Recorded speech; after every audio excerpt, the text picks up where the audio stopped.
So we will do some slow breathing. Gigi, we'll start with the slow breathing and then we'll move to questions, if any. Certainly, Sarananji. Yeah, you direct, yeah. Yeah.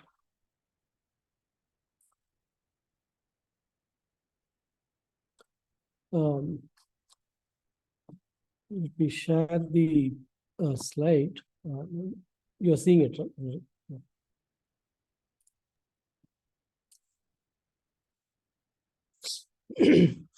Yeah, so we will do some breathing. The idea is to bring our presence to the session so that we are prepared to receive the teaching that we are going to have today.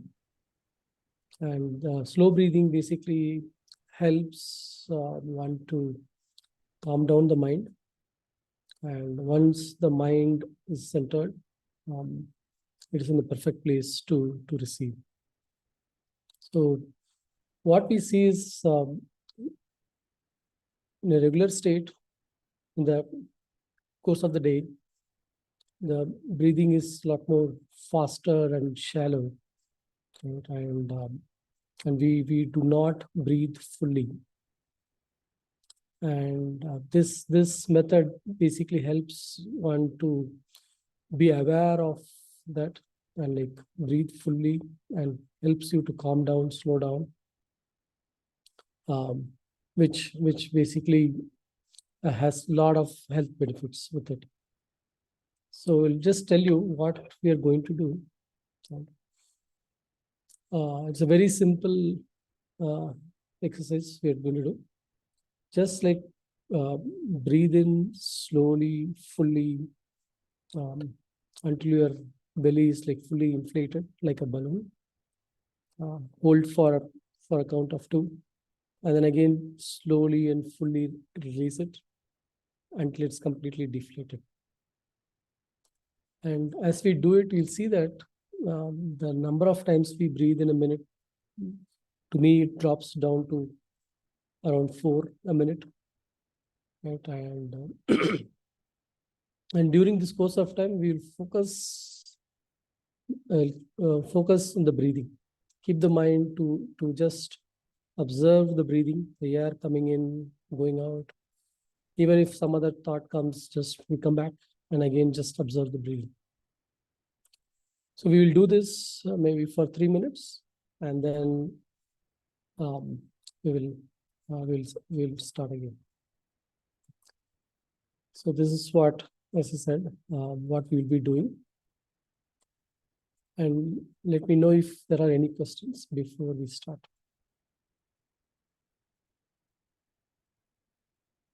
Anyone has any questions?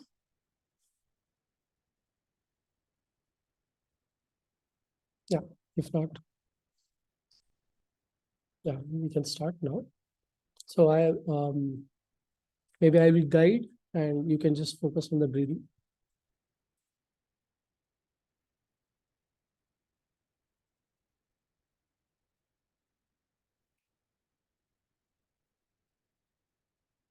I will just tell once and then maybe you can do it yourself. Slowly breathe in. Hold for a count of 2. Slowly breathe out.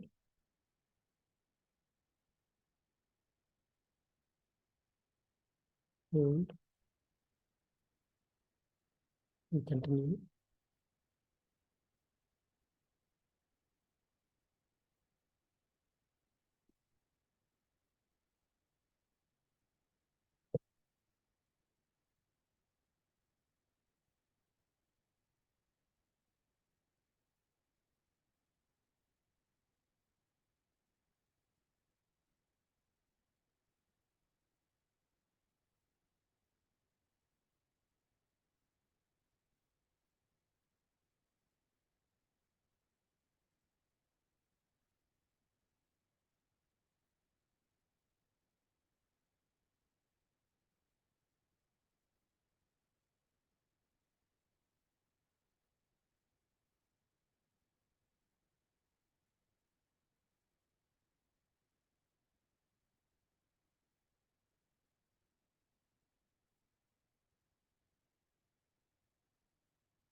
Slowly breathe in. Hold and breathe out slowly. Focus on your breathing.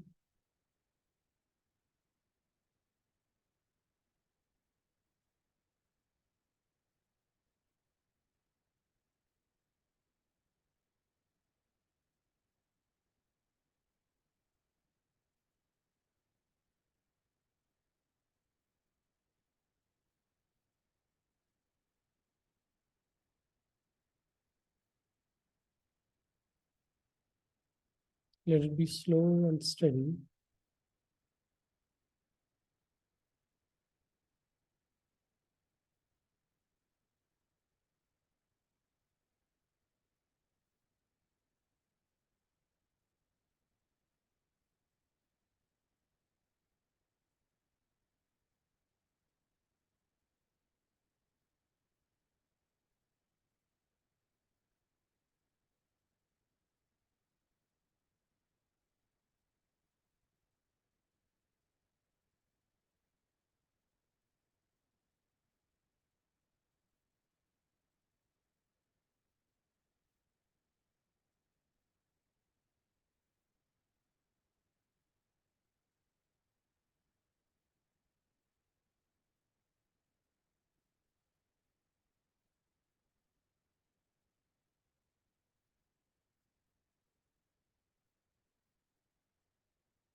If you get any thought, just let it go.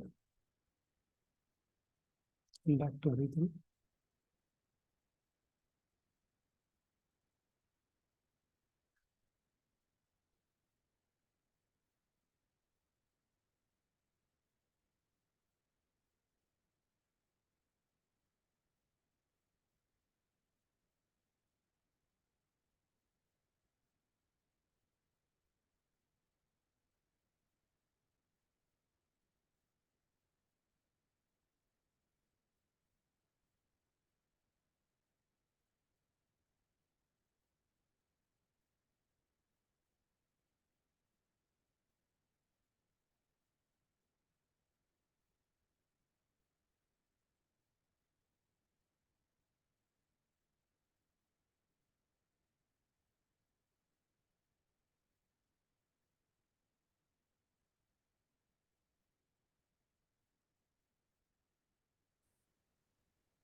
Be in that state with your eyes closed.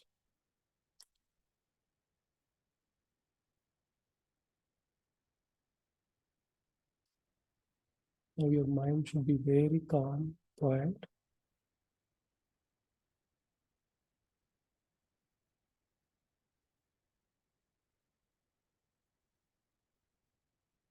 You can come to normal state, but remain with your eyes closed. Your calm and quiet mind is like a clean slate.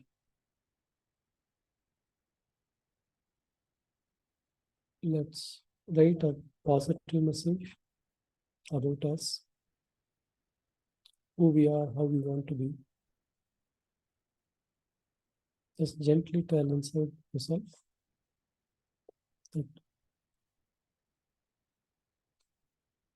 I am a happy, healthy being, loving, kind, confident, caring being at all times.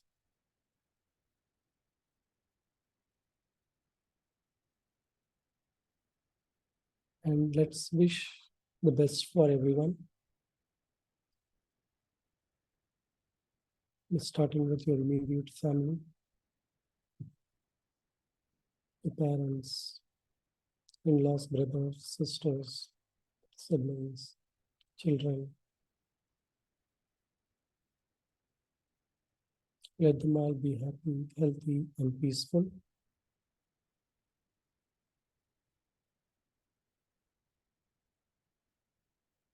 And let's wish the neighbors who are around us.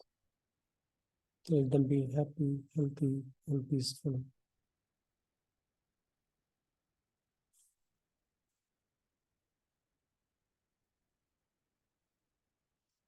Let's wish all the people who are supporting us,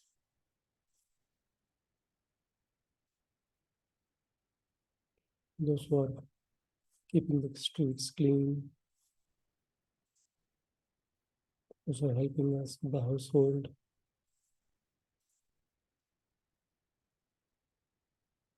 Let them be happy, healthy, and peaceful.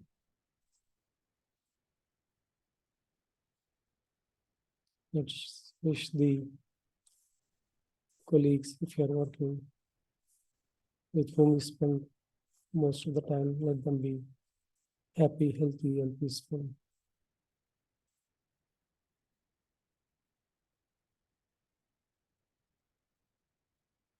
Let's wish all the friends and relatives to be happy, healthy, and peaceful.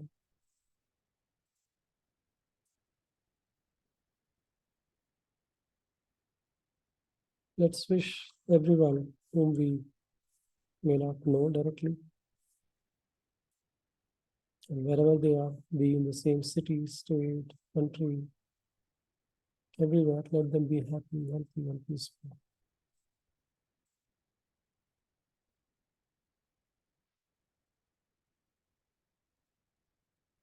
Let's wish plants, trees, birds, animals who are around us,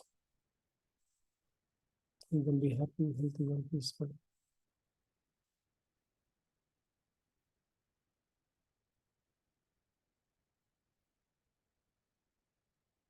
Let everyone be happy, healthy, and peaceful.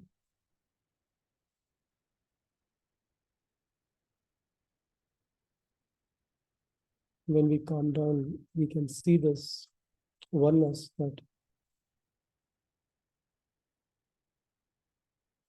when everyone is happy, healthy around us, we feel at home together.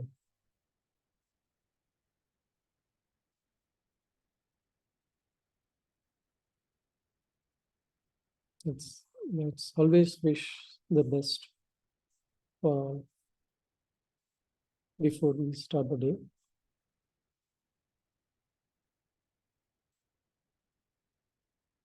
Now we can slowly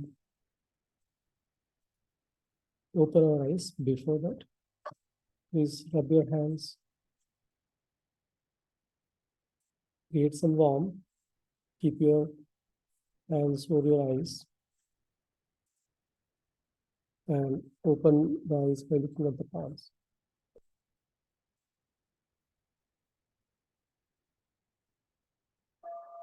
Thank you.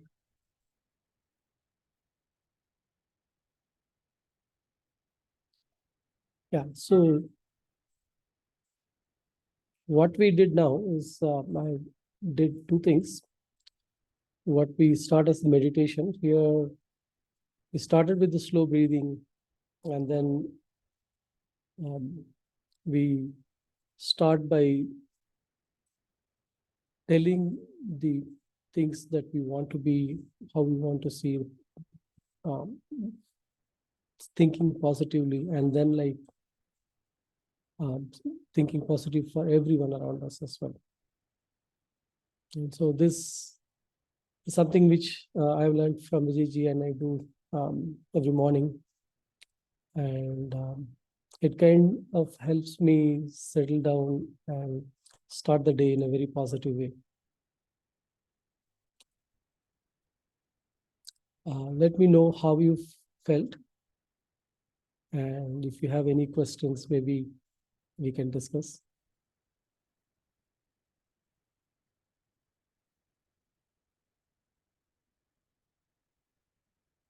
And Vijayji, Padmaji, if you have any inputs, comments, do share.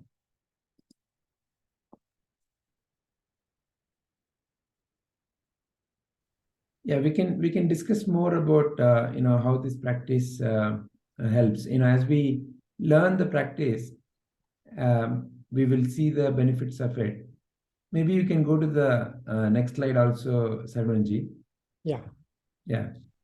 Maybe you can talk through some of these. Yes, definitely. Yeah. So the deep breathing basically helps us like to breathe fully in, and like as we breathe fully in, the trapped air in all parts of the lungs, they come out, the used up air comes out, and that is what like it basically rejuvenates the whole thing, right?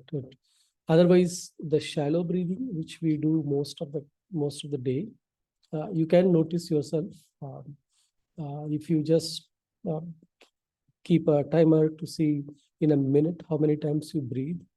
If you count, it'll be a lot. I've seen that like it goes to 10, 15, 20 times a minute. And, but once you become conscious and then like you slow down, you start breathing deeply. And then it nicely drops to four a minute. And once you're able to deep that slowly, you basically you can see that calming down, and you feel good after doing it for a while. Today we actually did it for 5 minutes. Okay. Saravananji, I feel that maybe each of the participants can just share how they felt about doing this, and if there were any difficulties they experienced, or whatever was their experience, maybe each one can share, and then we can take it up from there. Yeah, sure. Yeah. So whoever wants to go first, Isha or Rajashekar ji. Yes, ma'am. I'll go first. This exercise definitely helps to bring the consciousness here and now. And definitely, I think we'll be breathing throughout the day. However, when we pay attention, that helps us to breathe fully and slowly. And the other exercise which we carried out, giving that way, I think we go much closer within ourselves. And we also started with sending a positive intent or a message on what is that action we would like to do, and that kind of becomes more firm. And then slowly we went and we connected, kind of acknowledging or saying our gratitude to ourselves, our family members, wishing them well, and then slowly kind of expanded that to the people whom we are connected, whether our neighbors or anyone who's helping in our day-to-day life. And then slowly even expanded that to all the beings whom we may not be interacting, however connecting with everyone. And then finally connecting to all the living beings on the earth, and wishing them the happiness, peace and peace. So I will, and as you mentioned, I think practicing something like this on a daily basis will definitely helps us to more peaceful, and then have a lot of energy within ourselves, and probably the benefits would be a point put here. Yeah, I'm sure like we're going to get a lot of benefits out of this. definitely. It shows up. You become a lot more thankful to people, and like the more you and use, at least like what I've seen is I start doing it very um, explicitly, and people come and say like when you do that it feels good, it makes us feel good. right? Yeah. And it's like you're just like being open. You're not holding anything, and like you start appreciating each and every small, even small work people do. You reflect, and it helps in a big way. It actually, what I've seen is not only by doing this, it's not only you are acknowledging them, you are helping them also calm down, and we get more positive that there are people who are looking at me, who are caring for me. And so yeah, that helps a lot. Absolutely. Thank you. Yeah. Anyone else? Hi, I'm Yeah. Ravi here. Isha and I are Yeah. together on the phone. So, technically or scientifically, I think your body, the more oxygen you have in your body, it's better. And the more you take, the more air you intake, I think it helps your body. So directly or indirectly, this is gonna technically, if you talk, not talking spiritually. So that's why our ancient culture, or our culture, has always promoted, and it asked us to do all these things. These were the tools given by our forefathers to live a better life, a fulfilled life.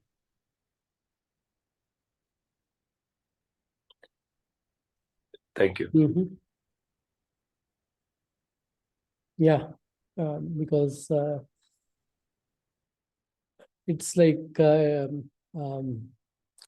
that's the we get energy from the air we breathe, and the more we breathe, yeah, it is directly, it reflects in our health.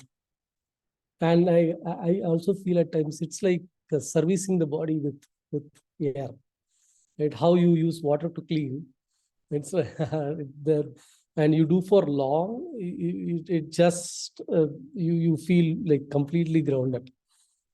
uh, uh, Taking good full air and like keep, and then breathing out, breathing in, right? It's like it does a full servicing of the body inside. Yeah. Yeah, I just want to add, like, I somehow feel like breathing is like de-stressing. Usually when somebody is crying or when somebody is stressed, we usually say, just calm down, just breathe, breathe. Because I know we all are always breathing. We have to breathe if you're living in this world. When we actually consciously, we'll say them breathe, breathe, as if they were not breathing before. We say that because we want them to take deep breath. We won't say take. Sometimes we even say no. Take a deep breath in middle of a conversation when Mm-hmm. somebody is yelling at you, Yeah. or they're screaming and they're fighting. Mm. Becomes very when the thoughts and the breathing, they're kind of connected, right? When you start thinking very fast, you start breathing very fast, and you don't breathe fully, and like that. And the same thing is being reversed when you intentionally slow down the breathing, the thoughts also slow down.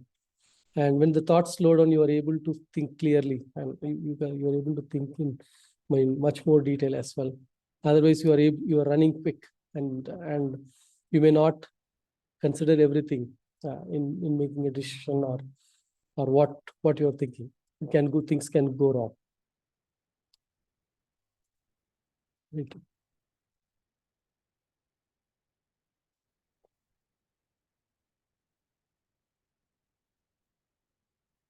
Okay. If Meenakshi ji or Ashwini ji, you have anything to say, or we will move to the next session.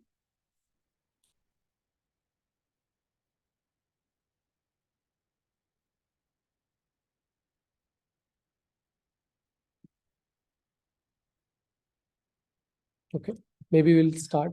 To It looks like Ashwini ji has something to say. Hello. Hello. Yeah, Am I yeah, audible? sure. Okay. You cannot Actually, hear. I joined session a little late, but as rightly said, breathing reduces our thoughts in the mind and allows us to focus on the things what we are doing right now. Okay. That's it. Yeah, sure.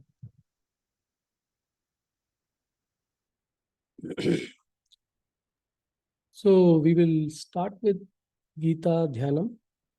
And before that, are there any questions? Anyone has? It may be related to Gita or from the last session.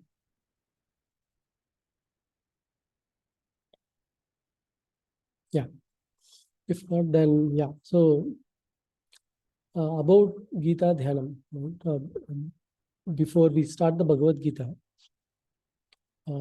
we will go through the Gita Dhyanam. These are like 9 slokas.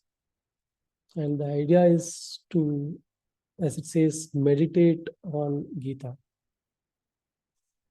And what is the purpose here? Why are we doing this? Why don't we directly get into Bhagavad Gita? And the thing is, before we start anything, you start with the intent prayer, right? You meditate on that activity that you plan to start, to seek the divine blessing, so that whatever we start goes uninterrupted and you are able to complete it successfully. Same way, here we are going to start by these 9 slokas. We will pray to Krishna that he be with us and guide us through the journey and help us go through this journey. So these are not part of the Bhagavad Gita, but these are outside, and we will see what they mean, and we will also understand what they have said in this sloka.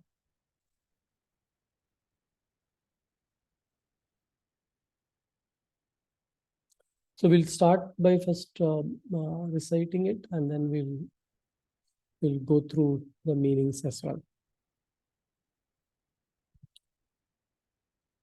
Anybody wants to recite?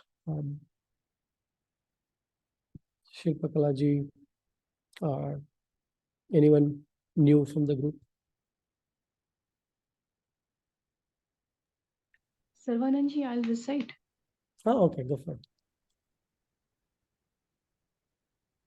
Om Parthaya Pratibodhitam Bhagavata Narayana Swayam Vyasena Gratitam Purana Munina Madhye Mahabharatam Advaitaamrutavarshinim Bhagavatim Ashtadashaadhyayinim Amba Tvamanusandadhami Bhagavad Gite Bhavadveshini. Thank you. Thank you, Sarvananji. So with this shloka, first what we're going to see is where was, like, what is Bhagavad Gita, right? Every word, it's like a lot of full of meaning, right? Starts with, it was taught to Arjuna. So who received it? Basically, it was Arjuna who received it. And who gave it?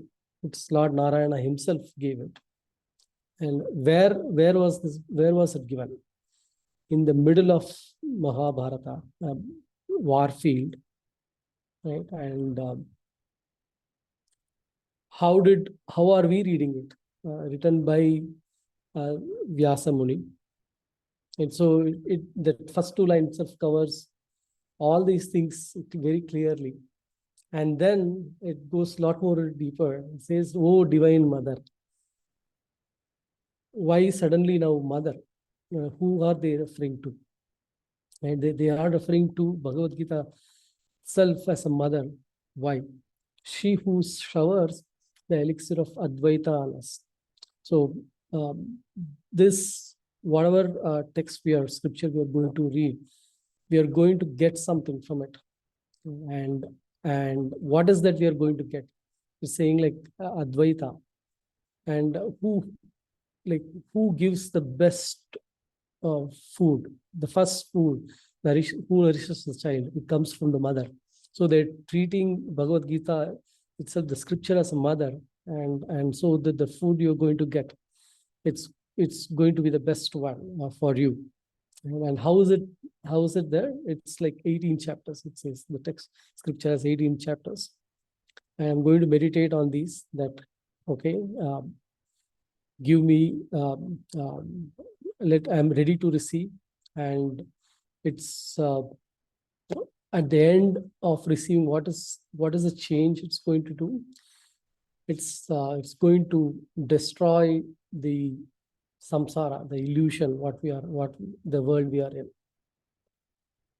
Okay, so when we take food, we are saying that like the hunger will be gone, right?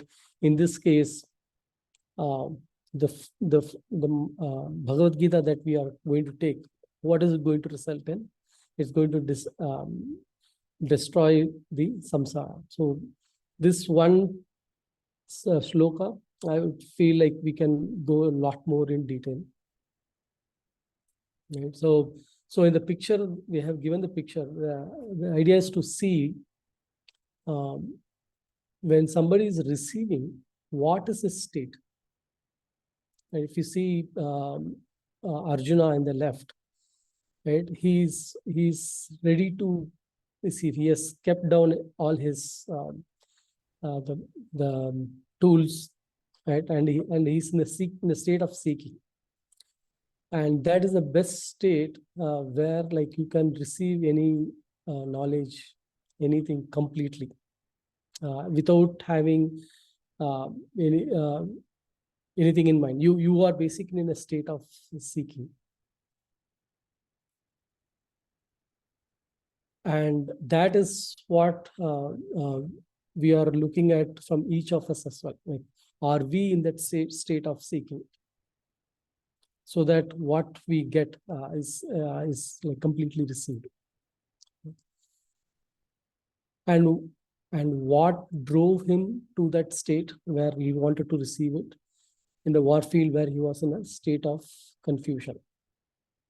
If you like going by the background of what happened in the Mahabharata, right? He is facing the opponents, which are all his own relatives and friends and gurus, right? And now he's in a state of sorrow, and he's confused, which is very similar to the confusion we go through in our life.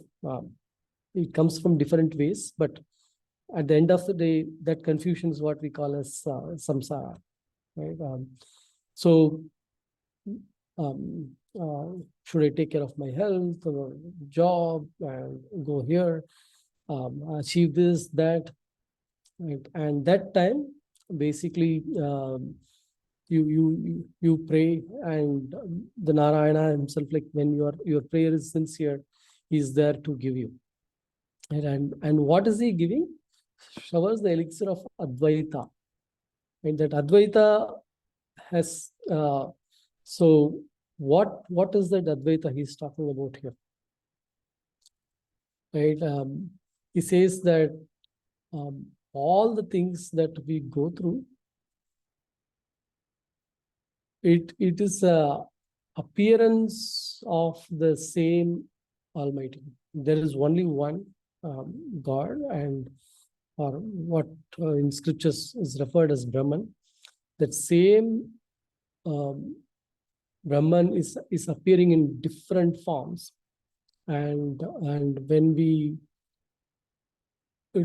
don't know the truth, okay, when we don't know the actual reality, we get confused by all the things and we go after them. And that clarity is what you are going to get from Bhagavad Gita, the Advaita we are going to get. Right? So we are going to go through these 18 chapters, and in the 18 chapters, like the way they have spread is like in the first 6 chapters they talk about Krishna talks about how to be involved in the action different from what one is doing today. The importance of bhakti in the another 6 chapters, and the importance of the knowledge in another 6 chapters, leading to the clarity of mind and like being able to get out of samsara. Okay, so this is the this is how detailed the first sloka itself, and I've always seen like every sloka in Bhagavad Gita, it's very simple, but at the same time it's full of message, and you can just spend hours going into the depth of the message, and you will get a lot more every time you read it. So with that, you have any questions? Maybe we can discuss on these. Tarananji, why don't we listen to each one, what their view of each one of them, this shloka is. Let's, based on that, let's build the conversation. Yes, thank you.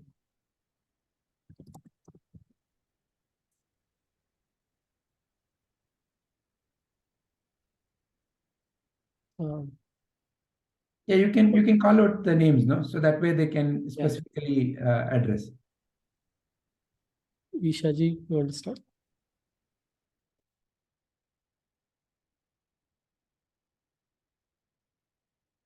Or anyone, whoever is ready. Ashwini ji, Rajshekhar ji, Meenakshi ji, and Kavita ji, is it?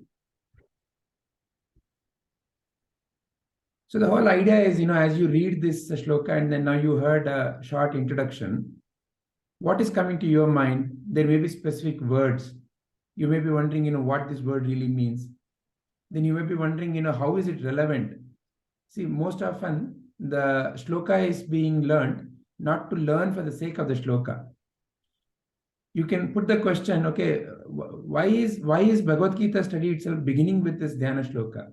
What is the significance of it? Why is it relevant to me? So like that, you can take any viewpoints and start sharing what is coming to you. How is it relevant to you?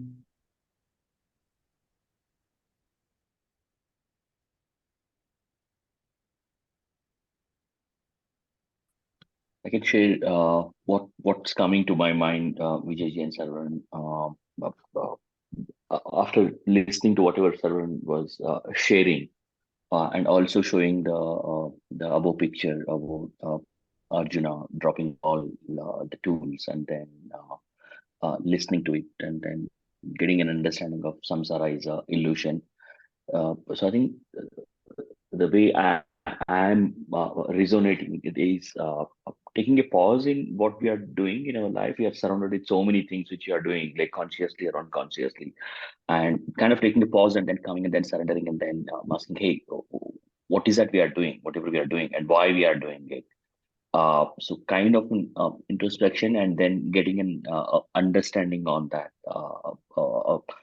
Going back to that breathing also, where we are saying that, like, hey, can we observe ourselves, what's happening? So I would kind of relate the similar thing here, where you observe what you're doing and why you are doing it. So getting that understanding probably helps us move forward in this path, and whatever questions we might be having at that point of time, whether in this case Arjuna fighting with the own brothers, why he has to do that and all, and then getting a better and deeper understanding on that. Probably that's what will help us in the beginning. Yep, I think that's what comes to my mind at this point of time. Excellent. You're saying slow down and try to see what you're doing, why you're doing. Yes, Saranji. And also the other message, what you said, putting the tool, it's kind of being in the surrender mode, and then get in because to receive something, you need to kind of put everything down and then be open in the surrender mode, and then probably we get a better understanding on the path on our journey. So when you say surrender mode, can you talk more about it? We I can go back and then relate to more of the things which we have done, or any of us for that matter, when we are at this juncture of life where I have spent a number of years going through the life experiences, and one might have done it consciously or unconsciously. So it's kind of taking a pause and then introspecting and then looking from another view. And then it's like when we say observe ourselves, like I most of the times we are in that action doing it. We are so busy in just doing it, and as I said, it could be consciously and subconsciously. But then maybe there's a time where we need to take a pause and then come out and then observe and then say, hey, what is this I'm doing and why am I doing all these things? And here, when I say surrender, I think it kind of means a lot of things. So whatever you're aware of on all those things, like completely like put that down and then be open. And probably that's how I resonate to the first sloka, where you're saying, hey, whatever that is, like we just like put that everything down and then make that beginning, be open for that. Yeah. A surrender is a very interesting one. To whom will you surrender? Will you surrender to anyone, or I think to within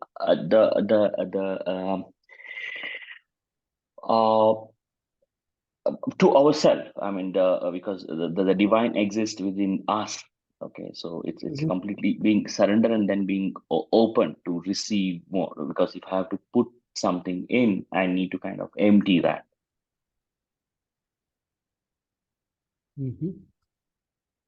So in this case, the Arjuna surrendered to Krishna. In this case, Arjuna surrendered to Krishna. Yes. So when he found a guru in him, so he thought probably he might be the one who might be able to help him with his questions. So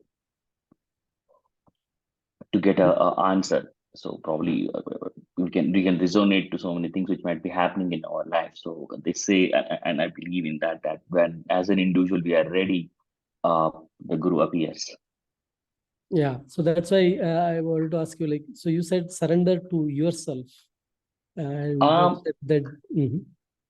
it starts within us. The way I would like to say that is first me realizing that and then getting ready. So that's the surrender to within us. That's the beginning, and accepting then that the you need resources. to Absolutely. Yes, I have to make this beginning. That it starts within me, and then once we do that, then the resources are going to come on our way, which is going to help us, and that will come in the form of a guru or through any other message. Okay, accepting that you need, first of all, you need help. Absolutely. And then like when you'll have to take some effort, yes, put some sincere effort, then the guru appears to help you. Yep.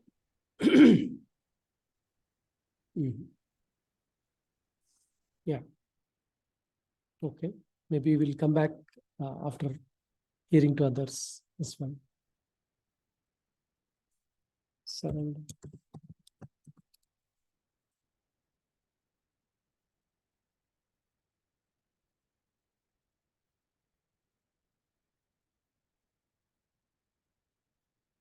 Who wants to go next?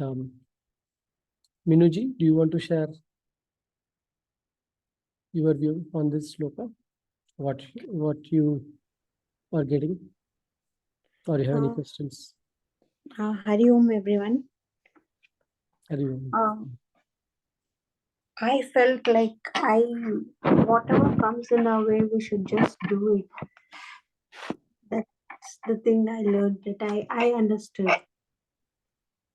Like Krishna said, like, to do the word for Arjuna, not to think. Like that, whatever comes in our way, we should do it.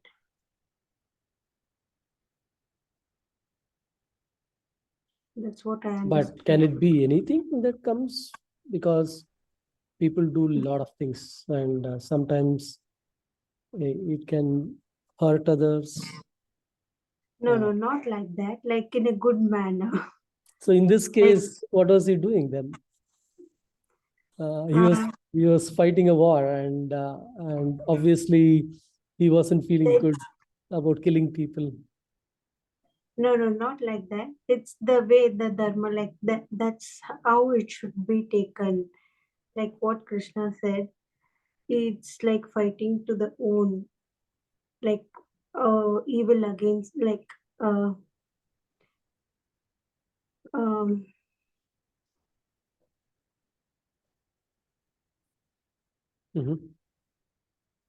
like How do you, so you said like do what you think. How do you know that's the right thing? How do you know you are doing the right thing? And I believe, and here if you see, Arjuna had the same confusion that if he is doing the right thing, and he had Krishna with him, and he realized that he will treat him as guru and ask him. In your life, like, how do you know that you're doing the right? It can be wrong as well.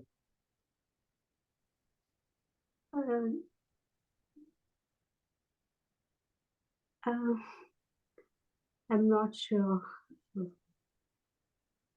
Like I would decide on the thinking, like whether, like, if I do the thing, will it hurt anyone? It shouldn't hurt anyone.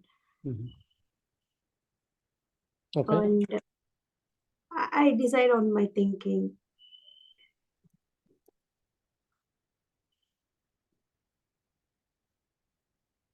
So that should be then like very simple, then almost like nobody should have any problem in the world, right? If everyone has to just do what they think. But like, it doesn't seem that easy, that simple. I understand. What I meant. Yeah. What I meant is I shouldn't. The work I do shouldn't hurt anyone. Okay. But it be in a good manner. Might be like in Arjuna's matter, it's like he for a second he thought it's like his own, he's going to fight, but still Krishna made him to do it. So why did So when something is coming to me, I shouldn't like if it's for good thing, I shouldn't hesitate to do it.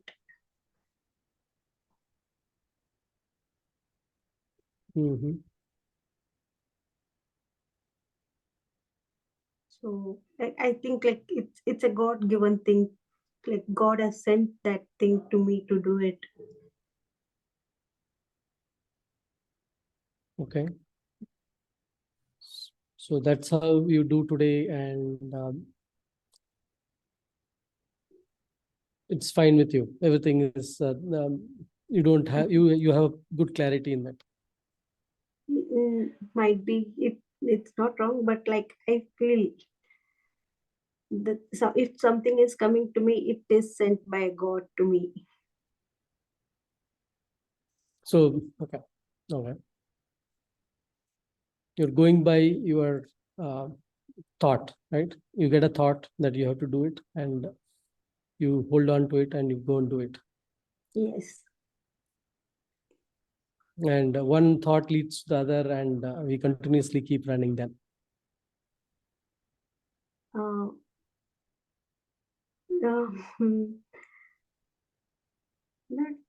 It that, doesn't like, stop, right? You do it, and then like it doesn't stop there, and then you get the next thought, and then you get the next thought. So do you decide to do every act for every thought, or you drop few of them as well? no, I think like means what, like if something like joining, like coming, the work is coming to me. I think for that work and I'll do. That's it. If it's not happening, I don't want to continue that. Or if like, if something, if I'm hurting someone or something like that in my thing, I don't want to do that. Yeah, that intent is fine. Yeah. Otherwise, not all thoughts are like that. You will, otherwise also you'll have a lot of thoughts to do a lot of things, and again, not every effort will also go through fine. You may try to do, and it may fail as well. Yes. And how do you handle it?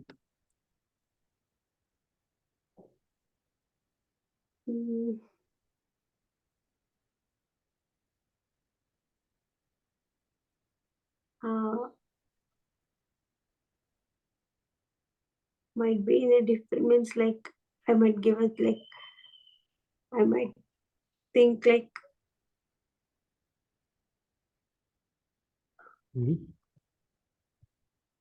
to do it in like something which shouldn't, like do it in another way, convey my message to other in other ways.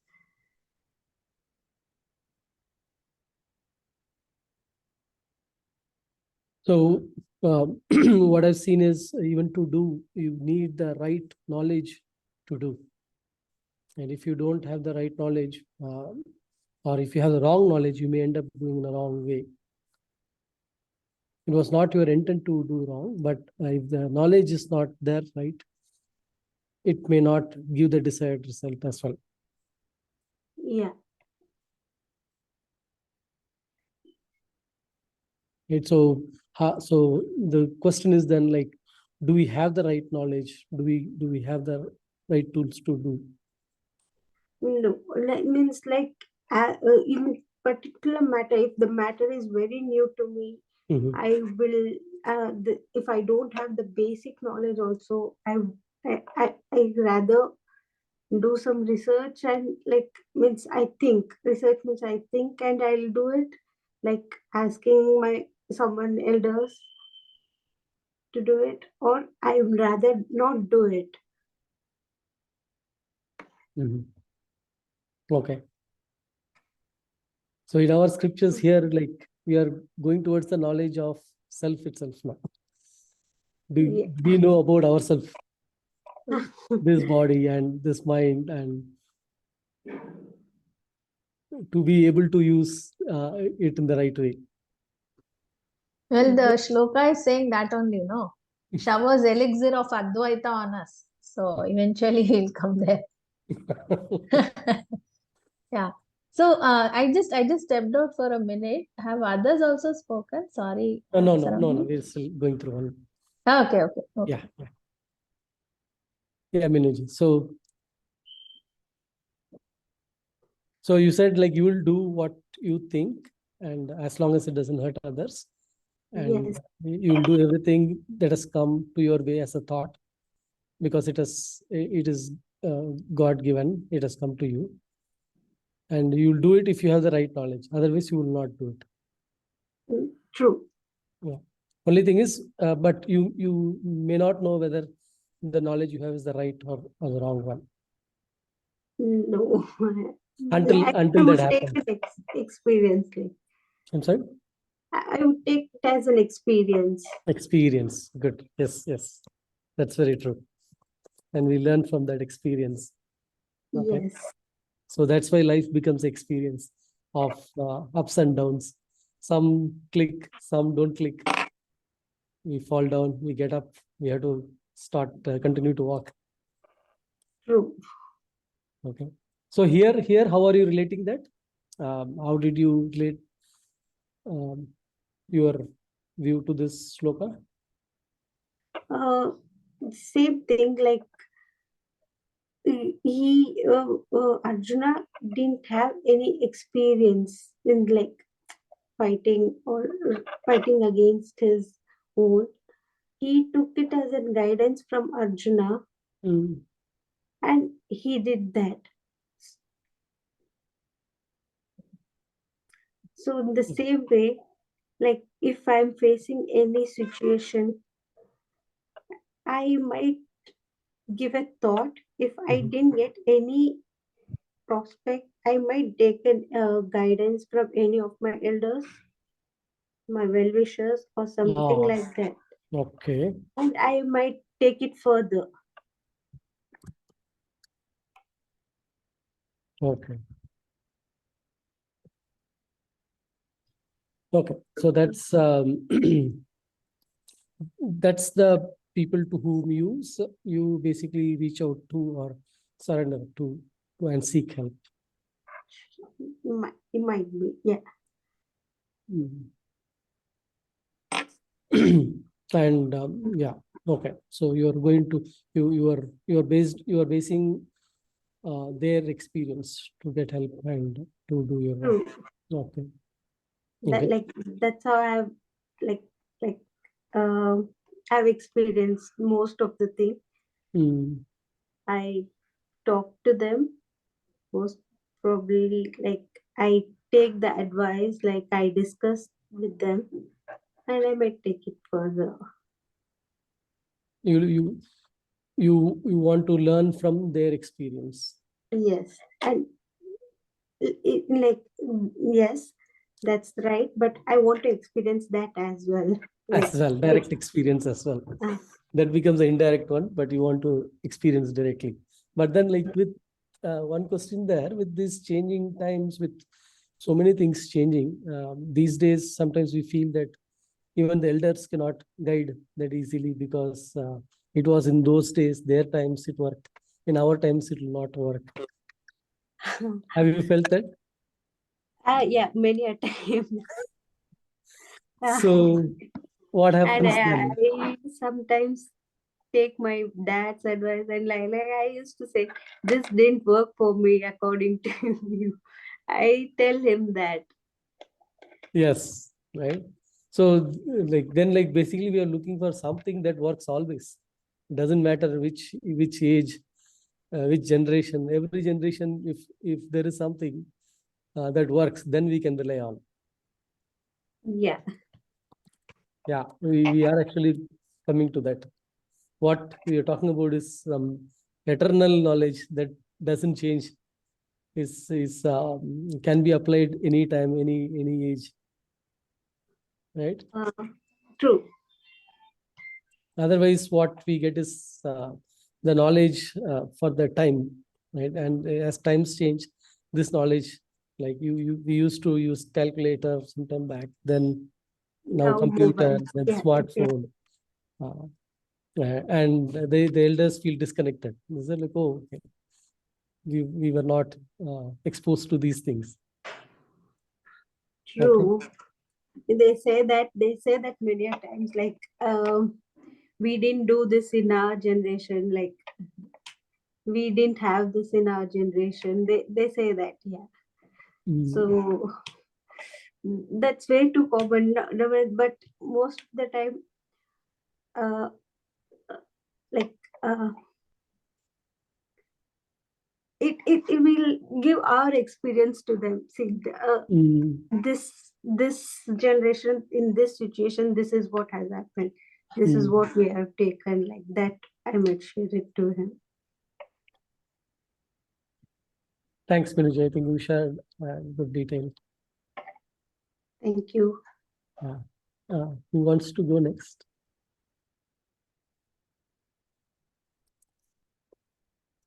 Isha ji, Ravi ji, Meenakshi ji. Okay. See, when we started reading that, the first thought that came when you started reading this is, we know that Bhagavad Gita is written when Krishna showed himself as Narayana in the battle, in middle of the battle to Arjuna. So next, this is the first time I know that, Bhagavad Gita is taken as a mother itself. You know, who Yes. gives the best to the child. So I was just thinking that, any living thing, a baby or even a cow or dog which is just born, no, it goes to feed, Mother. it nurses, it goes and drink. Mhm. So that is, they say it's so pure that it is very needed to, for health wise, or even for the life.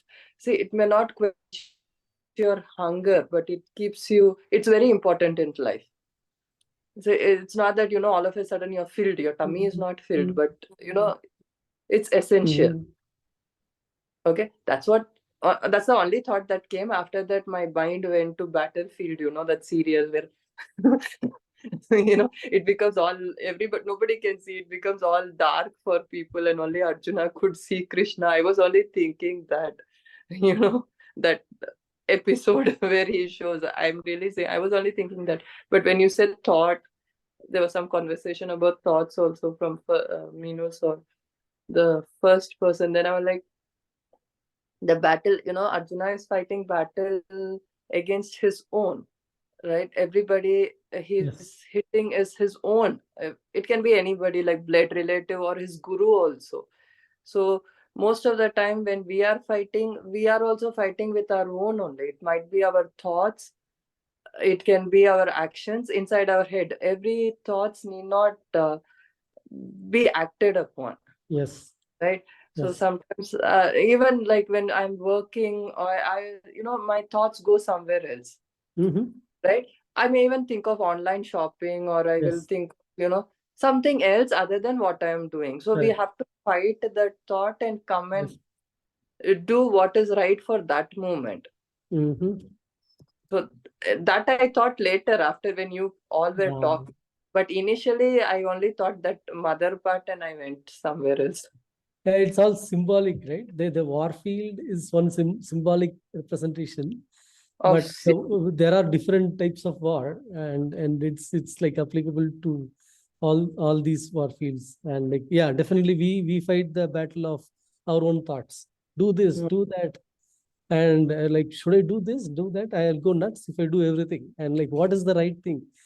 And what one thought may take me towards south, and another thought may take me towards north, and which one should I go to?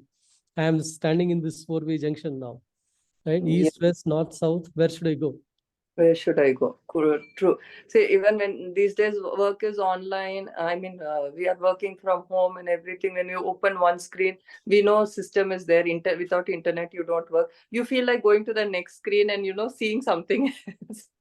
Even in mobile, we feel like, when there are so many apps, you have Facebook, you have, and one video after another video. That's also a thought saying that, after 10 seconds, please stop, get back. It's easy to say, even to a child, my child, I'll be saying, you watch no 30 minutes, you watch no 1 hour. Try to say to your mind you're satisfied, but that satisfaction is not coming. So that's just battle, I feel, which we are fighting is internally, to stop doing something, even though we know that what we are doing is not productive. Even we know what we are doing is not wrong, not right. It's not hurting somebody else, but it's actually hurting ourselves only. That's true. That's a good point to observe, that it's not about hurting physically, right? But for yourself. Yes. One day's action is leading to next hour's action, and that is leading to our way of life itself. Exactly. It's like same as a kid. I'll study from tomorrow. I'll study from tomorrow. Today I will. Those days it was play. Today it has become screens. No. Today I will watch. After 1 hour I'll do. After 1 hour I do. It has become prolonged, and we are not doing only.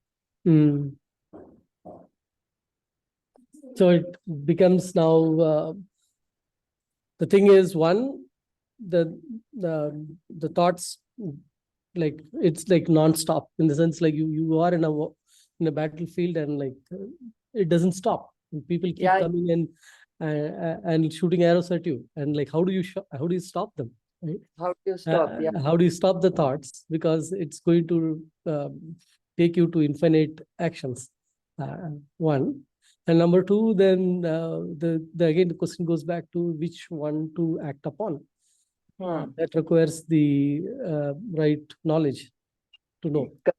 In depth, the thought that, you know, I have to do right. So then we have to know what is exactly the right thing to do.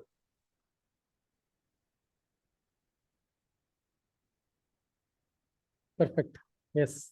Yeah. Good observation on the analogy of the treating Gita's mother, and then like catching up on the thoughts. Yeah.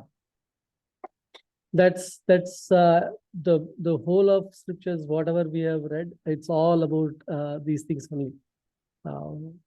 Going into the details of like how do these thoughts come, why, and how to act, and what is the right knowledge, and the knowledge something that is eternal, doesn't change. It doesn't like it shouldn't be something like that knowledge I used it last year was fine, but that was only for last year. This year I need some new knowledge to use.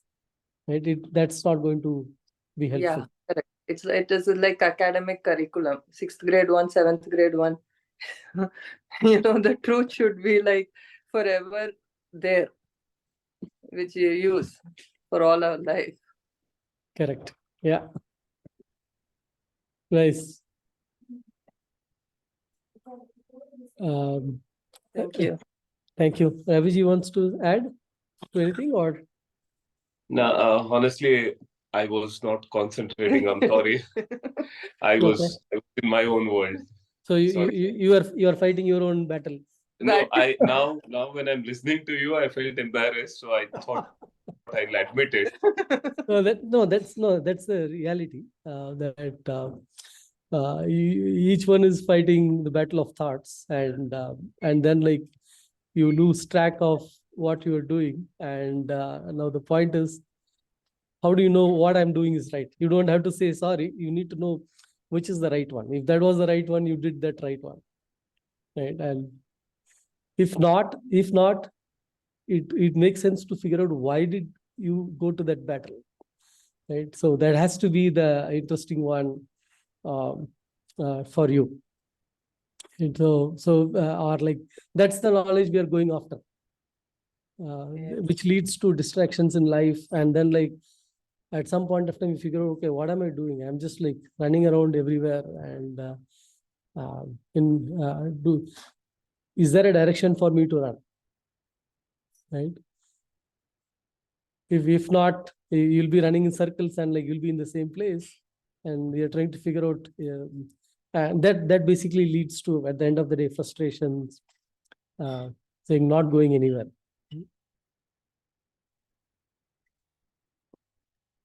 Okay. But were you able to follow the verse and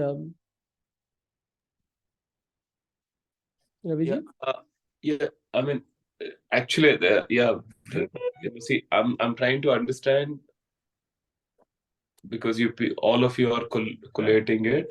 So otherwise, I was okay, not. that's fine. That's the purpose of discussion also, so that even if you miss, you can come back and catch up and join the discussion. Yeah. True. So you are able to follow.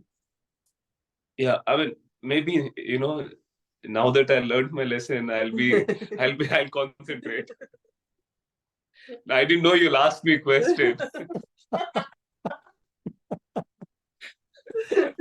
Okay, no problem. Yeah, so if you want to add anytime, you can come back. Yeah, not a Sure. Ashwini ji, you want to add anything? Meenakshi ji?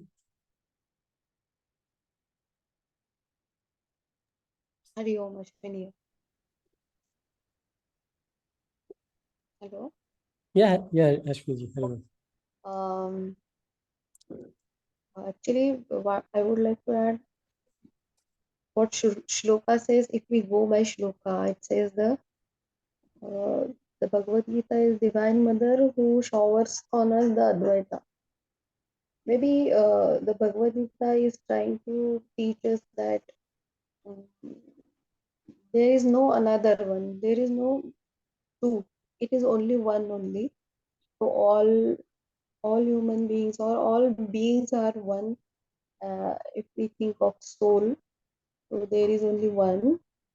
So we are not separate from. So always we think that there is a Bhagwan, there is a God, and we are there. So we separate us from the God. So the Bhagavad Gita is teaching us we are not separate from God. The Advaita teachings. I mean, Jiva and Shiva are not separate; they are one. Only thing is that Jiva has to realize that it is Shiva. So through Bhagavad Gita will teach us how to become one with Shiva. And the second line is when we meditate on the Bhagavad Gita, it is the destroyer of illusion of samsara. So it will, once we go deep into the contemplation on Bhagavad Gita shlokas, all 18 chapters, it will illuminate us with the samsara is illusion, and it will take us to the reality of the Advaita. That's what I have understood. So how is it related to this the battlefield picture where it's given? If all are one, then why even fight? And like Yeah. how is that knowledge apt at that time? He's trying to fight and he's saying fight, but then you're saying that all are one. I think on the battlefield, all are jivas. Only Krishna is the God. When whom we call jiva, the one who separates themselves from God, and then they have not realized that all are one, fighting with each other. And the Bhagwan is saying ki you do your karma, whatever coming into the life, we have to face it. So Bhagwan is the Krishna is telling ki you have to do whatever is, you have to face whatever is coming into the life. I mean, again, it's a big word. You have to do your karma, whatever is coming into the life, you have to face it. That's it. This is how it is related on the battlefield. So when you said do your karma, what do you mean? Minuji said, just do what I think. Is that what you mean by karma? Whatever you have got, you have to do. No, I think Arjuna is saying, no, I don't want to fight with my relatives, all our relatives, but the karma is like doing right things at on any given situation. So But that is just by fighting, how will he realize that all are at the end all are one? How is that connect? How does that do your karma connect to realizing that all are one?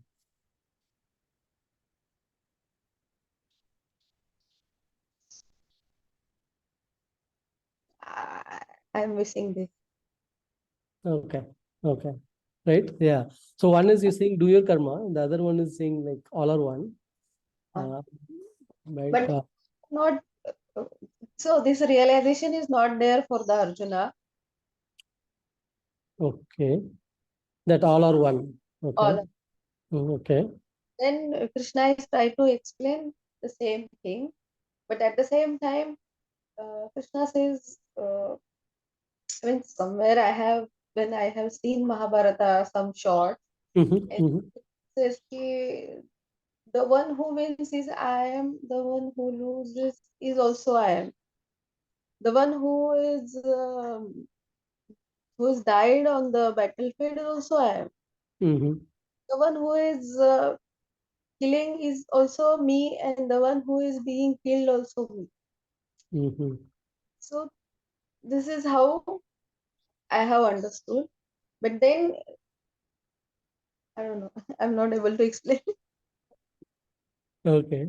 And how do you think that relates to us in our daily life? How do you, so let's say that like knowing this knowledge, how do you think you will apply it?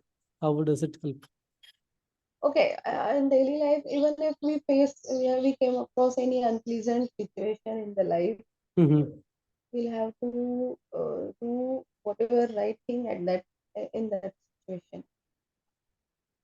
This is how we can apply in our life. But that seems to be a very simple explanation point. Just do your karma, like whatever unpleasant you have to do, what you have to do. But that will not kind of solve all the problems, right? And take one to a state where like they're clear. Yeah, It but as Mhm. you move ahead in the path, you will come across many such situations, many good situations, many unpleasant situations. Through each situation, you do your karma, you will be you will get knowledge in that. Means your your journey, on your journey you will move ahead, and at some point of time you will realize that at the end of the path. Mhm. So But then we there don't know how far it goes. It keeps going. You keep you realize the Advaita thing. until you realize the Advaita thing, you have to keep traveling. You keep getting experience. You have to face the situation, you have to do your karma and move ahead. Mm. So this the one question, the last question will be that how to do. When you say like do your karma, Huh. like because in doing anything leads to a lot of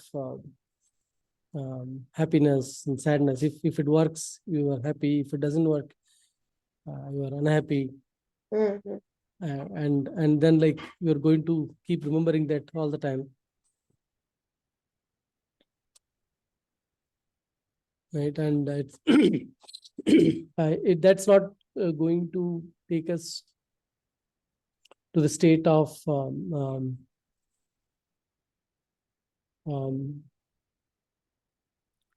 like feeling complete, kind of thing.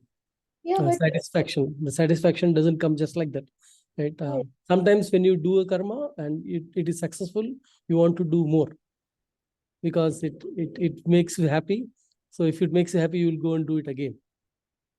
yeah, but when you get a feeling that so you don't feel like if you are satisfied, you feel happy. If you are not satisfied, you are not happy. And then when you are not happy, you will tend to do some more things and trying to get the satisfaction or the happiness.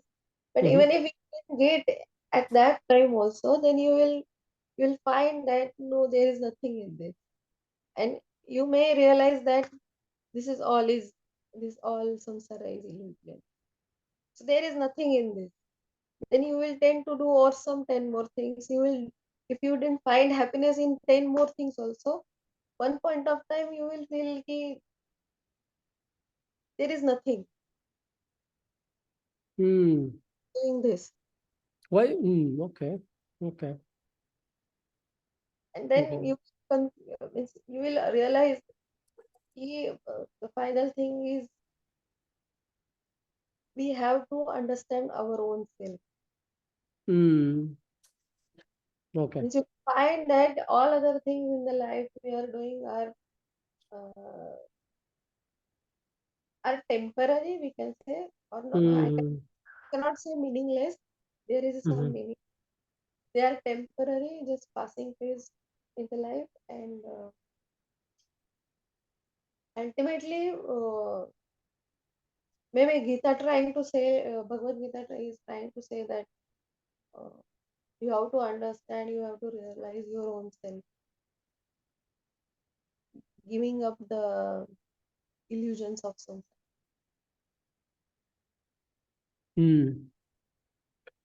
Okay. Yeah, thank you. I think, yeah, you got a good point, which is kind of keep doing and until you realize maybe the person feels tired of it and then says, okay, it's not giving me that, so no need to do that anymore. Yeah. All these from histories we read, right? All these big kings, they keep on fighting, winning, and they go and fight more, win, fight more, and then like at the end they realize that okay, they cannot take anything anywhere. Yeah. Okay, we'll come back to see how, like what leads to that that point where like they decide that they have to realize self, and it's not coming from the actions. The satisfaction is not coming from the actions. Thanks, Ashwini. Thank you. Meenakshi ji, you want to share?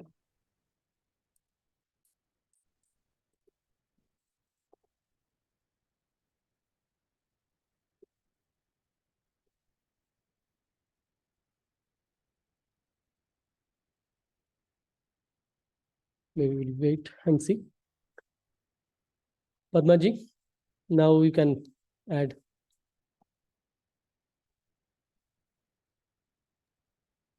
If you want.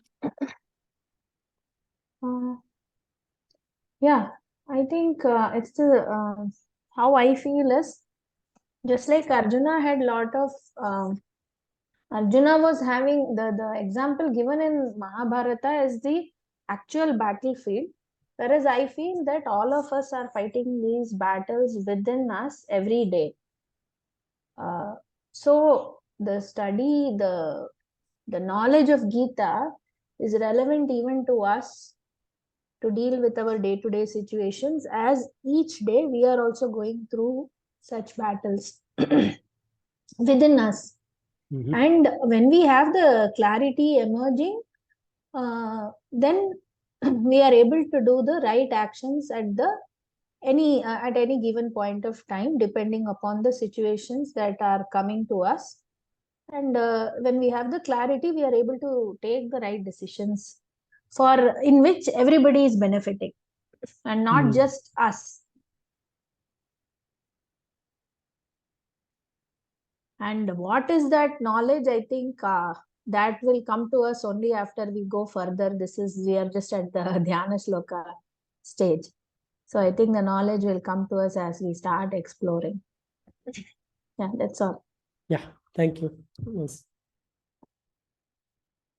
Shilpagala ji, you want to add? And Rupa ji?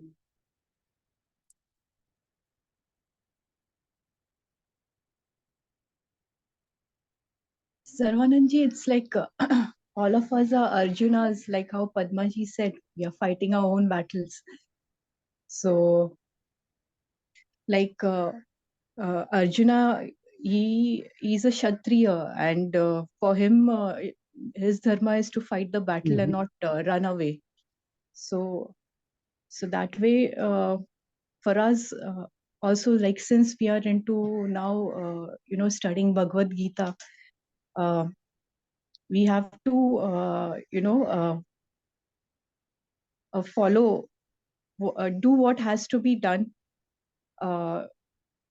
with the journey that we have begun, what we learn further as we go further, what we learn from Bhagavad Gita, and try to incorporate this in our lives, and the battlefield which we fight in our minds.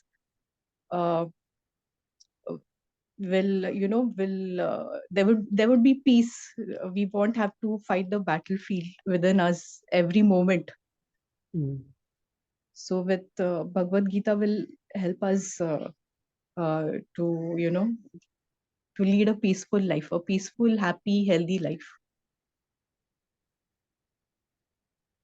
Okay. Thank you. Thank you, Saranand. Rupaji, you want to add anything? Yeah, Saranand. Yeah, Bhagavad Gita is it is leading all of us, all of the Arjunas in us, towards the right path. So as we go further in this, most of our questions will be answered as to how to lead our lives. That's all. Okay. Same way as what Arjuna was seeking for, how to go. Yeah. Yeah. Thank you. Thank you. Yeah, I think we got good points around the message of this sloka. Vijay, you want to add the closing comment before we? Yeah. Thank you, Saranji. Wonderful sharing by all the Atmajyotis, and various questions came up, especially around what is the right action, how do I know what is the right action, so what is the right knowledge in order to perform the right action. So I want to draw our attention to a couple of points here. So one is, when you read any of these shlokas, Vyasa Maharshi, who is the author, has used all of these in a very pertinent way. So when you look at Mahabharata itself, what is Mahabharata? It's a story of what? Of some kind of a fighting between two families or between brothers. Why has he taken that as a context for Bhagavad Gita? When you look at it, it is, first of all of you would know, Mahabharata is the largest epic on this planet Earth. There is no other epic which is as large as this. There are more than 1 lakh shlokas in Mahabharata. So why did he have to write such an elaborate story? Of course, many upakathas have got added as time passed on, but still, why is it so elaborate?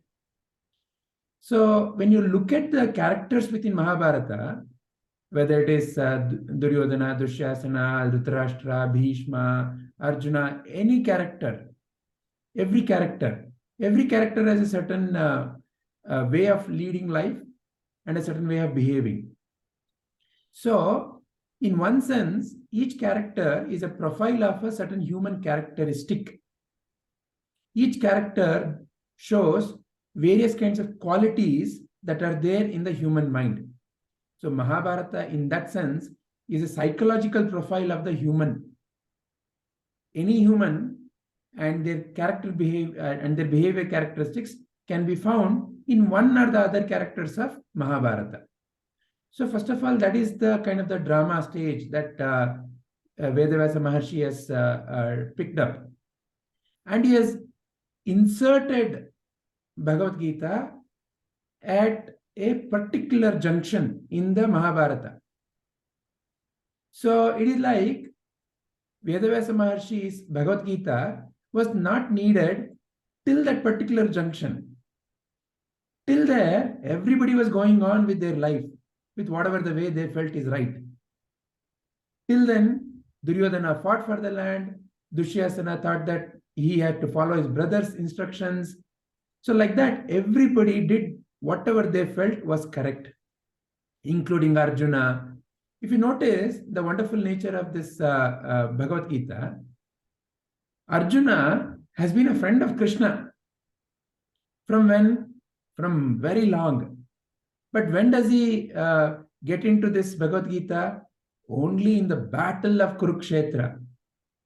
And you will learn later, only when Arjuna asks, does Krishna start teaching Bhagavad Gita. So very important things to realize.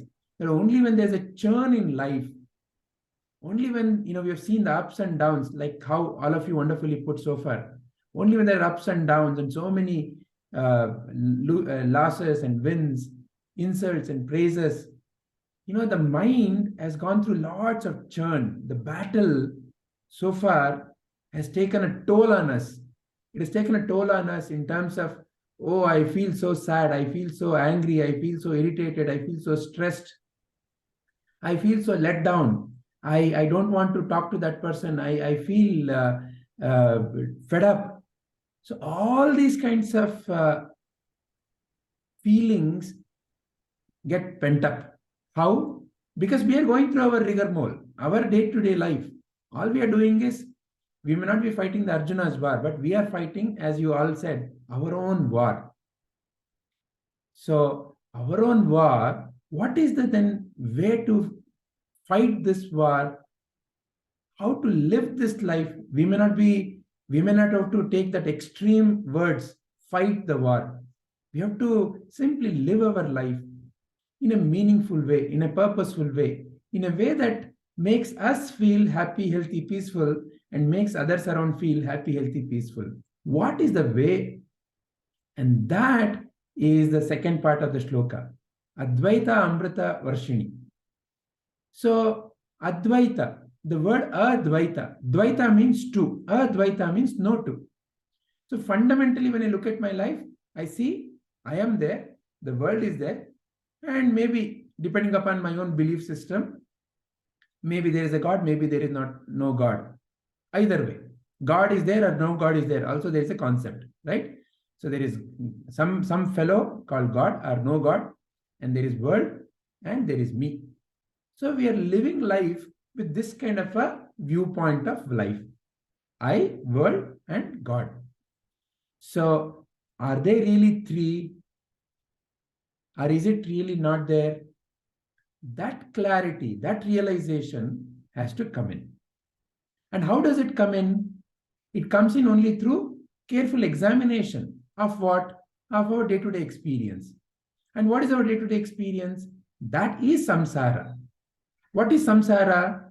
What is changing continuously is samsara. In Sanskrita, words are beautiful. Words take you deeper to the truth. Samsara, that which is constantly changing, is samsara. Samyak sarati isi samsaraha. So what is changing? Notice, the world is changing, your body is changing, your mind is changing, everything is changing. So then what is not changing? It's your awareness of all this change.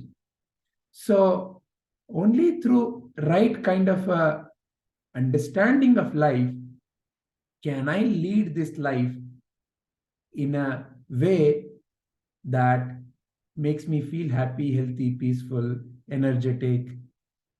And that elixir, like how when we were born into this world, we were nourished by our mother's milk, and mother fed that milk from her own body. So that is a very important act of giving something part of you, and to nourish and for the betterment of the child. And the child is loved and cared by the mother. All of us who are here, we can relate to that. We are all here because of the sacrifice our mother has done. At the time of the birth, she has sacrificed even her own life. In that sense, Bhagavad Gita is our mother for our second birth. So our mother gave birth to the physical body. And of course, our mother has also given birth to, through her teaching, various kinds of knowledge. But the true knowledge that gives you birth to a wonderful and energetic and exciting and divine life. So taking birth to a divine life is through Bhagavad Gita. So in that way, Bhagavad Gita is the Jnanamayi, Buddhimayi, Dayamayi Ma. The one who is an embodiment of knowledge, one who is an embodiment of compassion, the one who is an embodiment of that kindness, which we relate to a idea called God. If there's a God, if there's a fellow called God, we all like him to be kind, loving, and compassionate. And that is your very true nature. And Bhagavad Gita, as a mother, as a caring mother, guides us through step by step. That's why she's a mother. All the questions that Saranji raised today, and as we were contemplating, there may be many, many questions still coming up. So like a mother, she will hold our hand and take us through this journey. And that journey is a journey of 18 chapters. Why 18? Look at life. We call somebody turning 18 as adult. So there is some kind of a maturity that has come.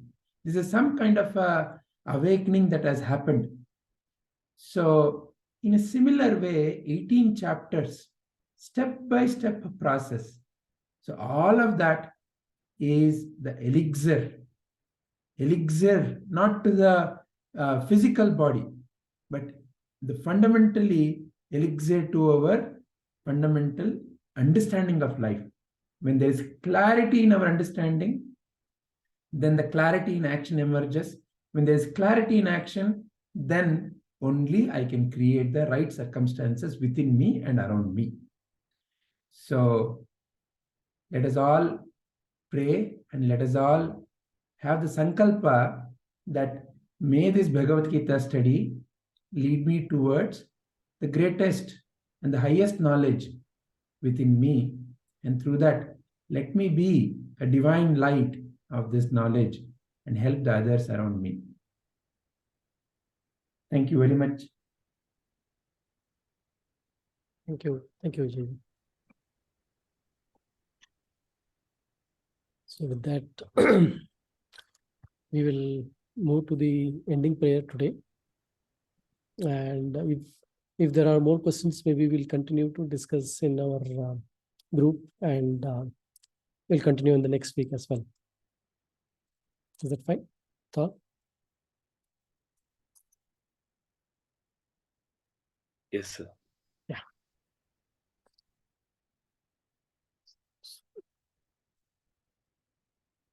So I'll start with the ending prayer. Om Asato Ma Sadgamaya Tamaso Ma Jyotirgamaya Mrityurma Amritam Gamaya. Om Shanti Shanti Shanti. Om, lead me from untruth to truth, darkness to light, impermanence to permanence. Om, peace, peace, peace. Om Purnamada Purnamidam Purnat Purnamudachyate Purnasya Purnamadaya Purnamevavashishyate. Om Shanti Shanti Shanti. Om, that is complete. This is complete. From completeness comes completeness. When completeness is removed from completeness, what remains is complete. Om, peace, peace, peace. Nanu, nanenbadu nanalla, ideha manabuddhi nanalla, Sachidananda Atma Shivananu Nani, Shivoham, Shivoham, Shivoham. I'm not the body, I'm not the mind, I'm Satchit Ananda Swarupi. Shiva, Shivoham, Shivoham, Shivoham. Antarjyotihi, Bahirjyotihi, Pratyek Jyotihi, Parat Paraha, Jyotirjyotihi, Swayam Jyotihi, Atmajyoti, Shivoshmyaham. I am the supreme light of awareness, illuminating the outer world of objects, inner world of thoughts, and deep sleep state. I am the divine light of the nature of auspiciousness, Shivaswari. Atmadarshanam, Brahmadarshanam, Brahmadarshanam, Satyadarshanam. Recognition of the self is recognition of the whole. Recognition of the whole is the truth. Om Sahana Bhavatu, Sahanau Bhunaktu, Saha Viryam Karavavahai, Tejasvinaditamastu ma vidvishavahai. Om Shanti Shanti Shanti. Om, may we all be protected, may we all be nourished, may we work together, sharing our energies. May our intellect be sharpened. May we be friends forever. Om, peace, peace, peace. Om Sarve Bhavantu Sukinaha, Sarve Santu Niramayaha, Sarve Bhadrani Pashyantu, Ma Kasyid Dukkha Bhag Bhavet. Om Sarvesham Swastir Bhavatu, Sarvesham Shantir Bhavatu, Sarvesham Purnam Bhavatu, Sarvesham Mangalam Bhavatu. Om Shanti Shanti Shanti. Om, may we all be prosperous and healthy. May we all be free from illness. May all see what is uplifting. May no one suffer. May there be well-being in all. May there be peace in all. May there be completeness in all. May there be auspiciousness in all. Om, peace, peace, peace. Lokaha samastaha sukhino bhavantu. Lokaha samastaha sukhino bhavantu. Lokaha samastaha sukhino bhavantu. Hari Om. Tat Sat Shri Gurubhyo Namaha.